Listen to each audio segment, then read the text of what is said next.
Hello সবাইকে। আজ এই রান্নার মধ্যে দিয়ে আমি রান্না দেখাবো আর বেশ কিছু কথা শেয়ার করব। তো চলো রান্নাটা শুরু করা যাক আর আমি কথাগুলো বলতে থাকি। বেসিক্যালি আমি কারোর উদ্দেশ্যে বা কাউকে কটাক্ষ করে কিছু বলতে চাইছি না। চোখের সামনে যা দেখি, যা অভিজ্ঞতা হয়েছে আমার, সেখান থেকে আমি কিছু কথা বলতে চাই। তো ছোট থেকেই দিদার মুখে একটা কথা শুনে আসছি যে দর্পচূর্ণ ভগবান। যে কিনা নিজেকে নিয়ে বেশি অহংকার করবে, দর্প করবে, তার দর্প চূর্ণ একদিন ভগবান করবেই। সাধারণত কেউ কেউ বলে না যে আমার এটা আছে ওটা আছে, মানে সেটা নিয়ে একটা বিশাল একটা ভাব দেখায়, মানে বিশাল একটা দর্প দেখায়। তো সেই দর্প একদিন ভগবান চূর্ণ করে।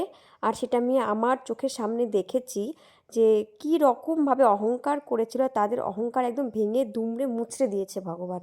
কি হবে এত অহংকার করে, সেই তো একদিন চলেই যেতে হবে। তো আমার কথাগুলো তোমাদের যদি কারোর খারাপ লেগে থাকে, ছোট বোন ভেবে আমাকে ক্ষমা করে দেবে। যেটা সত্যি, যেটা দেখেছি সেটাই বললাম। তো চলো, টাটা।